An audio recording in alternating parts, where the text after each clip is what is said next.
There's a term in money circles that seemingly come out of nowhere. In just over 10 years, the term crypto has gone from the deepest circles of computer nerdiness to a mainstream craze that is supposedly making people stinking rich out of nowhere, not to mention being all over the news. Cryptocurrencies. Cryptocurrencies. So, quick question. What in the hell is a crypto and how do I make money from it? Let's go ahead and tackle this question one part at a time. First, the term crypto, as you may have heard, is shorthand for cryptocurrency. And as you may have guessed, the word currency implies money, much in the same way that the dollar or the euro or the yen are all currencies. And like other currencies, you can use it to trade for goods and services, at least if you're dealing with someone who can accept a cryptocurrency. So then, what determines how much a certain cryptocurrency is worth? Let me ask that question with another question.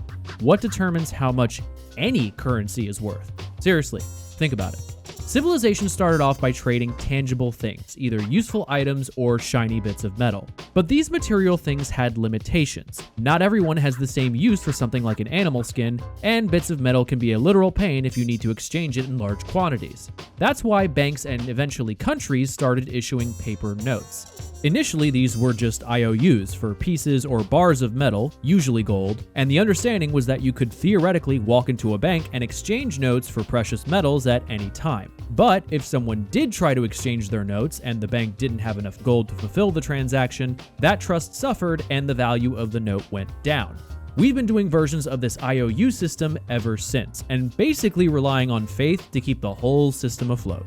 Initially, governments like the UK and the US issued laws guaranteeing, hey, if you have this paper note, we can guarantee you it's worth a pound of gold. Side note, this is where the term pound comes from. This was called the gold standard. But trading against a single material has its weaknesses and its risks. Like, what happens if one country or a few of them get a hold of most of the gold? We know exactly what happens as it turns out because it happened with the US dollar. Everyone else does business with the US and then gets US dollars as a result. Because that dollar is supposedly as good as gold, they just treat it like it is gold. And then they value their currency against the value of that imaginary gold. And then international banks use the dollar as a yardstick to measure and exchange all these different currencies, with the values going up and down based on how strong they thought each economy was. They could even turn a profit just by trading the right currencies at the right time. So not only is faith keeping the system afloat, it's become something that people can use to generate profit. But if something goes wrong with that one country or one currency, the whole system falls apart. Just look up the Great Depression. Also, gold isn't the only thing of value in the world. Say you have a factory that makes cars or planes or tanks. Those definitely have value, and so does the company that made them. That's why, these days, we literally bank on a variety of things. We bank against the value of commodities like gold and oil. We bank against the value of a company and the stuff and profits that they generate. But mostly, we just bank on the idea that a currency has to have value in order to work. And that's what makes the dollar, the euro, and most other major currencies fiat money. That's an economic term for a currency that only has value because a government or a bank can guarantee it. Again, the system pretty much relies on faith. And now the dollar is barely even a piece of paper anymore. I mean, it can be if you want to, but it's mostly just a bit of code that lives on a server that's managed by your bank.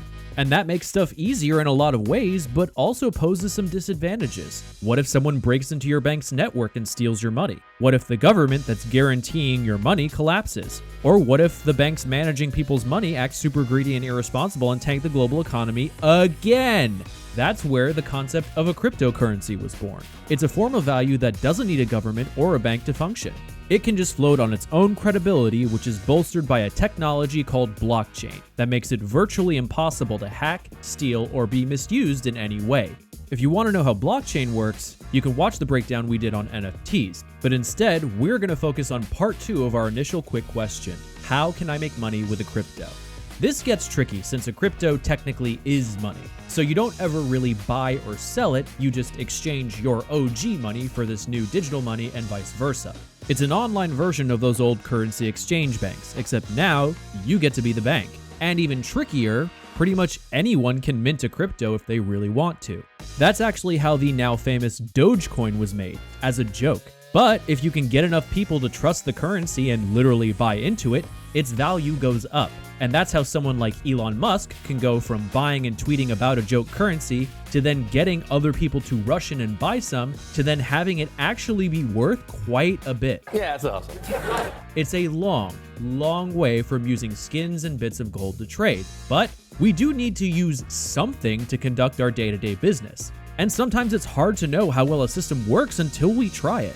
Make no mistake, people are trying it, and they're using your FOMO as a way to make their gamble seem more valuable. And at this point, it truly is a gamble, especially in the sense that you can only win when someone else loses. That's part of why their value is still really, really volatile. Like, they routinely lose a third or even half of their value out of nowhere all the time just because people get cold feet. This literally just happened yet again with Bitcoin. If you do decide to take the gamble, there are plenty of apps that let you do it really easily. So, will cryptos be the currency of the future or just a fad that collapses? Only time will tell. And in the meantime, If there's any topic out there that's got you scratching your head and you're too scared to ask, you should totally send it our way.